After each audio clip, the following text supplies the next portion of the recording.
कि साहब हम एक रैली निकालना चाहते हैं, तो मैंने कहा मैं जरूर आप लोगों के बीच में शामिल होऊंगा। मैं ये कहना चाहता हूँ कि जिस प्रकार से किसी के शरीर में कोई ना कोई कमी भगवान दे देता है और हम सब लोग उस चीज को गलत समझते हैं, उनकी पीड़ा को हम नहीं समझते हैं। मैं मेरी बात बताना चाहूंगा, जब मैं पढ़ता था तो कोई कह देता था लंगड़िया, अब भी कह देते हैं कहीं। हालांकि मैं बुरा नहीं मानता, लेकिन एक प्रकार से ये दुख होता है कि भगवान ने जब हमें कोई कमी दे दी तो उस चीज का इस प्रकार से नहीं करना चाहिए। कोई कुछ कह देता था, कोई कुछ कह देता था। दूसरा ये भी रहता था कि कभी जो हमारे साथी दूसरे साथ खेलते हैं वो बहुत तेजी से भागते थे, मैं नहीं भाग पाता था, मैं अपने उसी स्पीड से रह पाता था। क्रिकेट का शौक था, क्रिकेट खेलता तो मेरे को हमेशा रनर लेना पड़ता, क्योंकि बिना रनर के तो फिर रन काटे कौन, और मैं रन काटूं तो रन आउट हो जाऊं, ऐसी स्थिति मेरे साथ रही। लेकिन मुझे भगवान ने 2 मौके दिए, क्योंकि मैंने फैक्ट्री भी चलाई है, फैक्ट्री में मैंने मालिक का काम भी किया है और मजदूर का भी काम किया है, और मुझे लेबर मिनिस्टर बनने का मौका मिला। मैंने लेबर के अंदर भी जितना बेस्ट कर सकता था वो करने का प्रयास किया। उसके बाद मुझे मौका मिला समाज कल्याण विभाग के अंदर, और समाज कल्याण के अंदर सारी जो योजनाएं हैं वो कहीं ना कहीं मेरे दिल को छूती हैं। और मैं समझता हूं जो भगवान ने मुझे मौका दिया, कांग्रेस पार्टी ने जो मुझे मौका दिया, इससे अच्छा मौका मैं इस विभाग के मिलने के बाद और किसी को मिल नहीं सकता।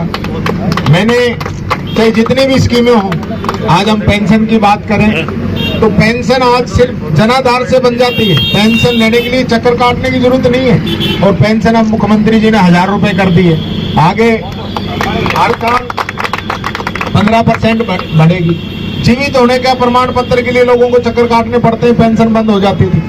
मैंने मेरे मंत्री बनने के बाद में किसी का भी एक भी पेंशन बंद नहीं की, पेंशन सबकी जारी रहते हैं, तारीख बढ़ा देते हैं उनकी कि वो अपना सत्यापन करा लें। और अब तो हमने मोबाइल से ही कर दिया कि अपने मोबाइल ऐप से ही आप अपना वार्षिक सत्यापन करा सकते हैं, कहीं जाने की जरूरत नहीं। एक नया काम और हम कर रहे हैं कि जितने भी जनाधार के अंदर जो डेटा है कि जिनकी उम्र पेंशन लायक हो गई, अब हम खुद उनको कहेंगे कि आपकी पेंशन बन सकती है, आप अप्लाई कीजिए, और अप्लाई करने के बाद में उनकी पेंशन आ जाएगी। और मैं तो ऐसा भी सॉफ्टवेयर तैयार कर रहा हूं कि जैसे ही जो पात्र हुआ, दिव्यांग है, दिव्यांग का कार्ड बना, तो कार्ड बनते ही दिव्यांग को जितनी भी सुविधाएं मिलती हैं वो सारी ऑटोमेटिक उसकी अपने आप हो जाएगी। उसको अलग अलग अप्लाई करने की जरूरत नहीं है। दिव्यांग का कार्ड बना, गेहूं आ जाएगा, चिरंजीवी का बीमा हो जाएगा, उसकी पेंशन हो जाएगी, उसको जो भी उपकरण चाहिए उसके अंदर रजिस्ट्रेशन हो जाएगा, और बीपीएल के समान जो सुविधाएं मिलती है वो सारी एक पोर्टल पे उपलब्ध हो जाएंगी।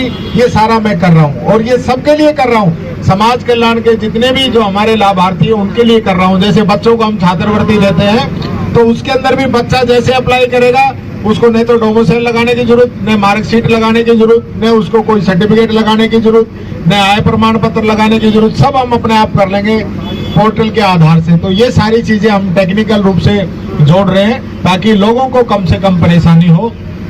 और दिव्यांगजनों के लिए तो हमने पूरा प्रयास किया है, लेकिन फिर भी मैं यहाँ आज आप सब लोगों ने जो मुझे इतने प्यार से यहाँ पे बुलाया है, मान सम्मान दिया है, मैं ये कहना चाहूंगा कि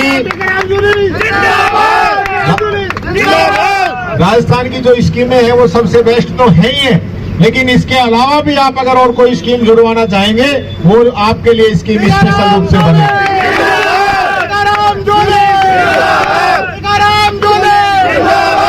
और स्कूटी के लिए जैसे कि कल मुख्यमंत्री जी ने कहा कि हम और स्कूटियों की भी संख्या बढ़ा देंगे, तो मैं कहना चाहूंगा कोई भी व्यक्ति बचे नहीं, और जिन सबको स्कूटी मिली है आप सबकी जिम्मेदारी है कि आप अपने दिव्यांगजन साथियों को ढूंढ के उनसे अप्लाई करवाओगे। कहीं भी दिक्कत आए मैं आप लोगों के साथ खड़ा हूं, ये मैं आपको विश्वास दिलाता हूं।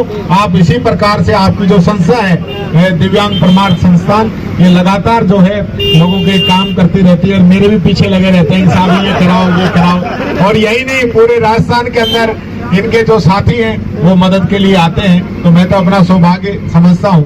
देखिए, भगवान कभी कभी किसी को मौका देता है और जो मौका या पद मिलता है उसमें उसको न्याय करनी चाहिए। मैं ईमानदारी से इस पद के साथ न्याय करते हुए मेरा पूरा ये कोशिश रहती है कि मैं राजस्थान की जनता की सेवा करूं। और इस अवसर पर मैं विशेष रूप से कहना चाहूंगा, आदरणीय भवन जितेंद्र सिंह जी का जो पूरा आशीर्वाद है, आदरणीय अशोक गहलोत जी का जो आशीर्वाद है, आदरणीय राहुल गांधी जी जब इसके अंदर आए थे पद यात्रा के दौरान, और उन्होंने एक बात और भी कह के गए थे कि गरीबी को कम किया जाए, तो 1 अप्रैल से अब सिलेंडर भी 500 रुपए में गरीब लोगों को मिलेगा। ये ऐसी स्कीमें हैं जो आम जन को जिनसे लाभ मिलेगा, राहत मिलेगी। और आप सब लोग तो भाई और भी कोई बात हो आप जरूर बताना। और स्कूटी के लिए कोई यहाँ बचेगा नहीं, सबको स्कूटी देंगे। 5000 और दे दिए, 5 तारीख से पोर्टल शुरू कर रहा हूँ। और भी कोई हो तो और आप बता देना। बहुत बहुत धन्यवाद। राम राम और जय हिंद, जय भारत।